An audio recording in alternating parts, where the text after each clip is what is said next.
it gives you this sense of, internal strength, I think, which is like the most amazing part of it. More than the external strength, it's the internal strength. Renowned as a martial arts legend and pioneer, Bruce Lee revolutionized action cinema for what it is today. His lightning-quick strikes and profound philosophies made him a global phenomenon, representing the pinnacle of human focus and potential. But shockingly, after he died at age 32, rumors and assumptions about his marriage, drug use, and death spread like wildfire. Now, 50 years later, his daughter, Shannon Lee, is finally speaking out to set the record straight about the man behind the icon, revealing details that ended up leaving fans shocked. Before we take a look at these details, let's try to understand why he ended up doing the things he did. Bruce Lee's early life and family. Bruce Lee was born Lee Junfan in San Francisco, California in 1940, while his parents traveled through the United States on an opera tour. Lee's father, Lee Hoi Chuen, was a famous Cantonese opera singer and actor in Hong Kong. His mother, Grace Ho, came from a wealthy Eurasian family in Hong Kong with English, Chinese, and Dutch ancestry. When Lee was just a few months old, his family returned to Hong Kong, where he would spend his early childhood. The Lee family lived an affluent lifestyle in Hong Kong due to Lee Hoi Chuen's successful acting career. However, their lives changed dramatically when Hong Kong fell under Japanese occupation during World War II from 1941 to 1945. Like many Chinese families during the war, the Lees struggled through harsh living conditions and limited resources. There was intense hardship during this period before the Japanese finally surrendered in 1945. Once the war ended, Hong Kong began rebuilding, and Lee's father continued his opera career. His status as a famous singer afforded the family some privileges, including enrollment for Lee at Tak Sun School at the age of 12. But academic life did not come naturally to the restless, athletic boy. After struggling at Tak Sun School for several years, his parents transferred him to the Catholic La Salle College and then St. Francis Xavier's College, hoping he would fare better. As a teenager, Lee began getting into fights with local gangs frequently. His frustrated parents decided he needed more structure and discipline, so they arranged for him to begin studying Wing Chun Kung Fu under the great master, Yip Man. Though Lee showed great enthusiasm for martial arts, his training almost ended before it began due to his mixed ancestry. At that time, many Chinese masters refused to teach non-pure Chinese and only accepted Lee after his friend vouched for him. Later in his training, Lee's heritage became an issue again, as the other students resisted working with him once they found out he was part Caucasian. But Lee persevered and continued studying privately with Yip Man and a few select students. Under their mentorship, Lee excelled quickly. By the age of 18, he was already defeating opponents in major Hong Kong boxing competitions. However, his fighting on the streets and in competitions was causing his parents grief. After Lee badly beat a rival gang member in a fight, they decided to send him to the United States just before his 19th birthday. They hoped he would have more opportunities there and avoid trouble with the police. Lee's older sister Agnes and several family friends were already established in San Francisco, so Lee moved there first before settling in Seattle to finish high school. Over the next few years, Lee focused on his education and martial arts training while living with various friends and working odd jobs around Seattle. He started teaching his own version of Wing Chun, which incorporated techniques from other fighting styles he learned along the way.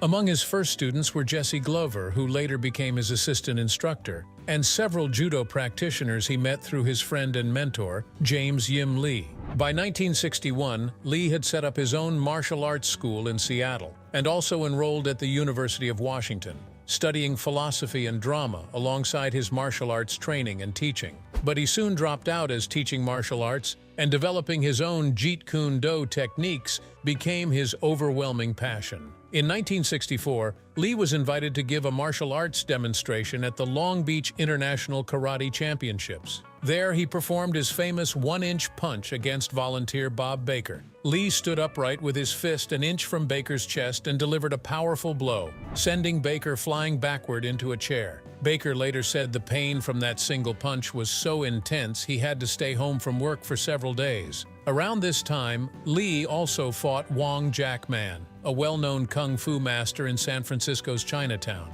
It was an intensely competitive fight apparently sparked by Lee's willingness to teach white students, which Wong took issue with. Details remain controversial, but it was clear Lee's victory helped cement his reputation and his right to teach anyone interested in learning from him. By the mid-1960s, Lee had established himself as an incredibly skilled and unorthodox martial artist, attracting students eager to learn the techniques he called Jeet Kune Do, the way of the intercepting fist. When Hollywood producer William Dozier saw Lee give an impressive demonstration at the 1967 Long Beach International Karate Championships, he invited Lee to audition for a role in the TV series Number One Son, about the adventures of Charlie, his controversial road to fame. Before we take a look at his darker side, let's take a look at his road to fame. You see, prior to his invitation to audition for a role in the TV series Number One Son, Lee was making a name for himself with some small acting roles. In 1966, at the age of 25, Lee got his first major role playing Kato in the TV series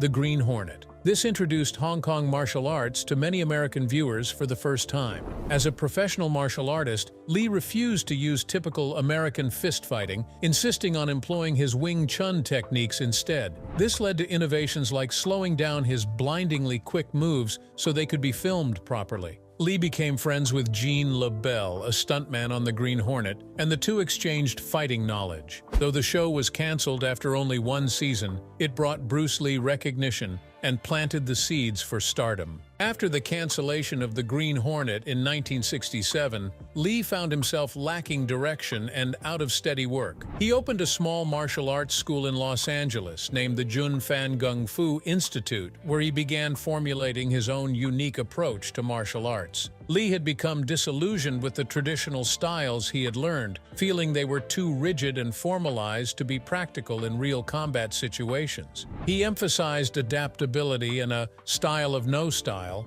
cherry-picking the most effective techniques from various disciplines. At his school, Lee started to develop and refine the system that would eventually become known as Jeet Kune Do, or the way of the intercepting fist. It was a revolutionary concept at the time, with Lee incorporating elements of Wing Chun Kung Fu, boxing, fencing, and other arts into his framework. He also pioneered weight training and strength conditioning for martial artists, while placing emphasis on physical fitness and practical application. Lee found a circle of celebrity students and supporters, including Hollywood scriptwriter Sterling Silliphant. Silliphant helped Lee get work as a fight choreographer and land minor acting roles. In 1969, Lee choreographed the fight scenes for films like Marlowe and The Wrecking Crew, as well as appearing in shows like Here Come the Brides and Blondie. But he still struggled to get leading roles and felt pigeonholed by Hollywood due to his ethnicity. During that time, he also collaborated on a film script titled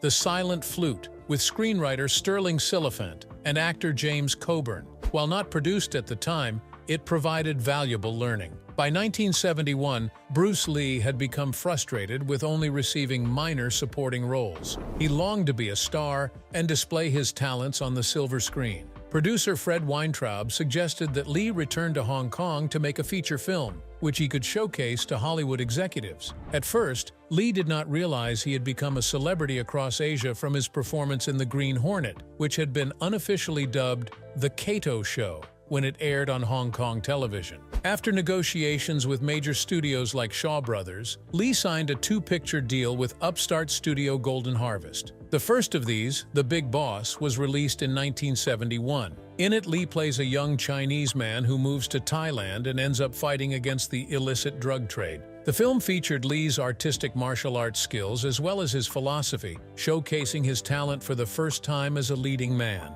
Though low budget, The Big Boss broke box office records across Asia. It catapulted the unknown actor to stardom overnight. Riding the momentum, Lee starred in Fist of Fury later that same year. Set in Shanghai during the 1930s, Lee played a martial arts student seeking to avenge his master's murder. He fights opponents using powerful punches, wide-arcing kicks, and innovative nunchaku techniques. Lee performed all his own stunts, emphasizing emotional intensity and spiritual philosophy between fight scenes. Like The Big Boss, Fist of Fury was a major commercial success, breaking the box office record set by Lee's previous film. For his third Hong Kong feature in 1972, The Way of the Dragon, Lee was given complete creative control. He wrote, directed, produced, choreographed, and starred as a young martial artist who defends family members threatened by the mob. This film contained Lee's lengthy, iconic fight scene against Chuck Norris in the Coliseum. Their duel is considered one of the greatest fights in cinema, marrying athleticism and brutality.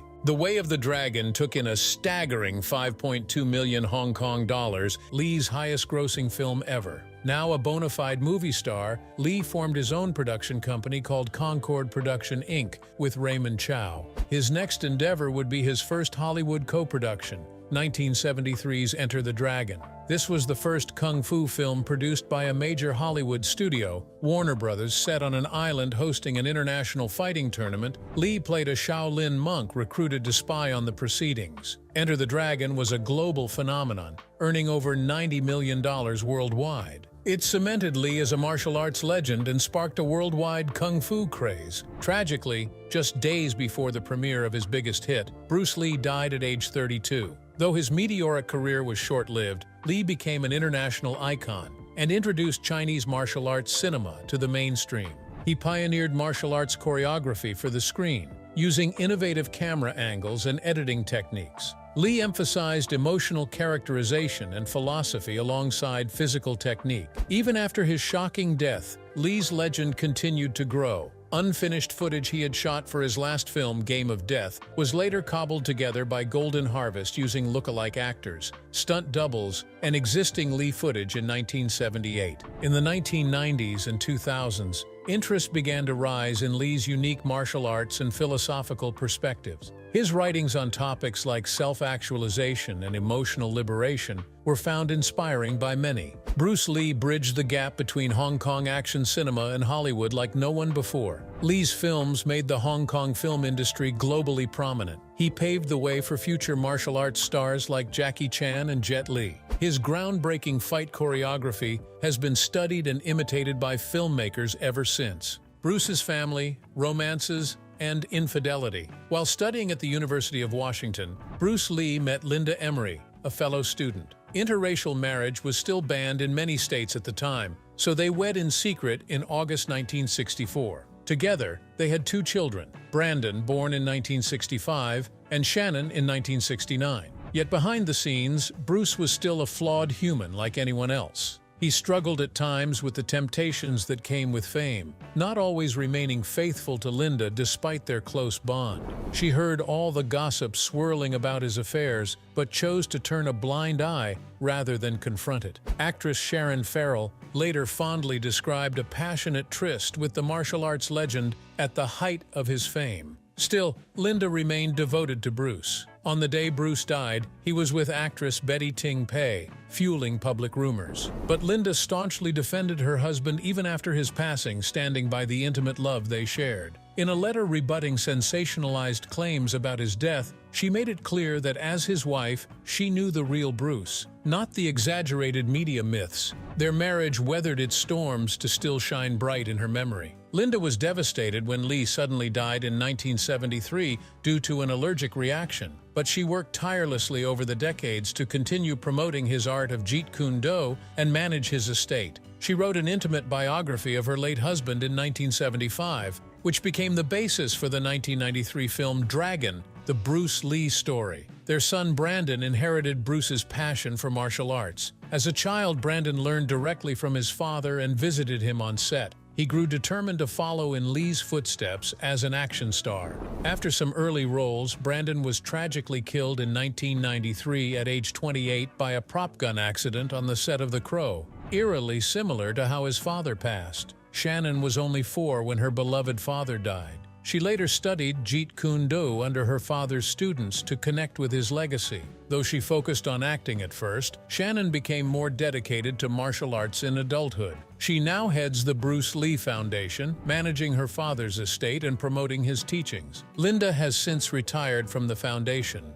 but even in her late 70s, she still strives to keep Bruce's memory alive, seeing her role as almost a sacred duty. She wants both his legions of fans and their family to know the extraordinary man behind the screen icon. Not just the intense image of strength, but his philosophy of compassion. Decades later, Linda and her children continue to receive new generations of Bruce Lee fans at the foundation. Young people awed by his films and eager to learn his techniques. They explain he was not just a master fighter, but also a profound thinker and caring family man. The awful tragedy is that Lee's own family lost him so soon, just as his fame was taking off. Yet his loved ones persevere in sharing his legacy with the world. Bruce's death and very serious rumors. The shocking death of Bruce Lee at the tragically young age of 32 has generated endless speculation and conspiracy theories over the decades. As his devoted daughter Shannon grapples with her father's complex legacy, she seeks to separate fact from fiction regarding the mysterious circumstances around Lee's passing. By 1973, Bruce Lee was at the height of his fame as a martial arts superstar and pioneering Asian actor in Hollywood. On July 20th, while visiting the home of actress Betty Ting Pei in Hong Kong, Lee suddenly collapsed after taking a painkiller for a headache. He was rushed to the hospital but died shortly after arriving. The official cause of death was ruled as cerebral edema, or swelling of the brain, likely as a complication from a previous collapse Lee had suffered 2 months prior. But this unexpected loss of a vital celebrity in his prime sparked immediate questions. Rumors swirled of love affairs, drug abuse, mafia vendettas, even family curses. Sensational headlines portrayed Lee's death as the last act in an evening of wild partying or eccentric sex games gone wrong. Lee's wife, Linda, was forced to fend off offensive claims that tarnished her husband's name. For Shannon, just 4 years old when her beloved father died, protecting his legacy from rumor and innuendo became a lifelong struggle. In the chaos after Lee's death, producer Raymond Chow had falsely claimed Lee was at home with Linda that fateful evening. When Chow's deception was uncovered, speculation mounted that Lee was instead engaged in a torrid affair with Betty Ting Pei. Enraged fans blamed Ting Pei for Lee's demise. "I received threats that my life was in danger as revenge for Bruce," a terrified Ting Pei confessed years later. Though no evidence ever indicated they were lovers, the damage was done. Bruce Lee's reputation would be forever linked to the beautiful actress who spent his final hours with him. Equally persistent were accusations of a fatal drug overdose. Traces of cannabis were found in Lee's system, fueling rumors of substance abuse, despite medical opinions debunking claims it caused his death. Speculation expanded over the years to cocaine, LSD, and other hard drugs as well. For Shannon, already robbed of her beloved father, such rumors only deepened the pain. In truth, an allergy to meprobamate, the tranquilizer ingredient in the Equagesic painkiller given to him by Ting Pei, was the likely culprit behind Lee's brain swelling. But conspiracy theories continued swirling. Some claimed Ting Pei was an assassin working for Chinese triads who wanted Lee dead over unpaid protection debts or as competition to mainland cinema. Others pointed the finger at Raymond Chow, implying Lee's ambitious business partner orchestrated his demise to seize control of their production company Concord and fully capitalize on Lee's posthumous fame. Chow stood to gain immensely from complete ownership over Lee's hit films Enter the Dragon and Game of Death. Most outlandish is the belief that the Lees were cursed, as Shannon's grandparents had lost a son before Bruce's birth. True believers cite the early, freakishly similar deaths of both Bruce and his son Brandon as evidence of this hex on the Lee men. Of course, such supernatural explanations ignore realistic factors like Brandon's accidental shooting on the film set of The Crow. For Shannon Lee, all these rumors and innuendos have made preserving her father's legacy tremendously difficult. As sole heir to the Bruce Lee estate, she has devoted herself to protecting his image and sharing his talents with new generations of fans. Yet outrageous conspiracy theories continue swirling around Bruce Lee decades after his death, forcing Shannon to repeatedly defend her father's name. While the full truth behind Bruce Lee's shocking early demise may never be known, his daughter rejects all sensational claims and speculation. Shannon wants her father remembered for what he brought to the world while alive: the dazzling charisma, the work ethic, the profound martial arts. She keeps his memory alive not through conspiracy or controversy, but by passing on Bruce Lee's teachings, a precious inheritance she shares with all. Bruce's daughter speaks out. After years of silence, Shannon Lee finally breaks her silence in an explosive tell-all. But will her shocking revelations only deepen the mystery? As the sole heir to Bruce Lee's estate, Shannon Lee has devoted herself to protecting her father's legacy from misinformation and controversy. Now, 50 years after his shocking death, Shannon is opening up about the real Bruce Lee and setting the record straight regarding suggestive rumors that have haunted her family for decades. Shannon revealed in a recent interview that her father was always ahead of his time. She noted that he had a strong philosophical foundation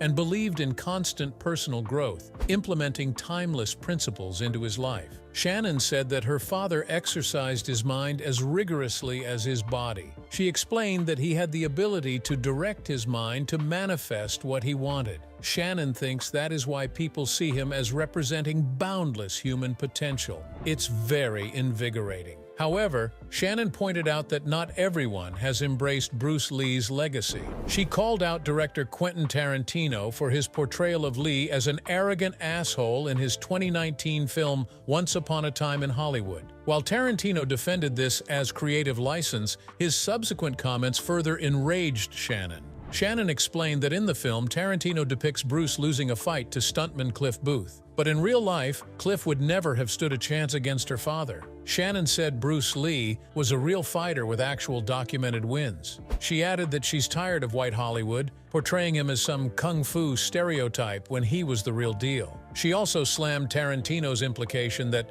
unlike the fictional war hero Booth, her father wouldn't survive in the jungle. Shannon called out the racist notion that the skills of an Asian martial artist were somehow inferior to a white stuntman's capabilities. Shannon noted it's ironic because Tarantino clearly idolized her dad's kung fu films for Kill Bill. Yet he continues disrespecting Bruce Lee's combat prowess and legacy, according to her. Shannon said he should have consulted their estate to fact-check before making such insulting depictions. Shannon also fired back against accusations her father was embroiled in crime and substance abuse. She insisted it's outrageous how the media tried linking his death to triad debts, cocaine binges, or love affairs. Shannon stated her father had never touched hard drugs in his life, but people ignored the medical facts and instead turned his death into a circus sideshow, according to her. Shannon explained the awful truth is far less salacious than the fantasies invented by tabloids. Her father simply suffered complications from a pain medication while recovering from a previous health issue.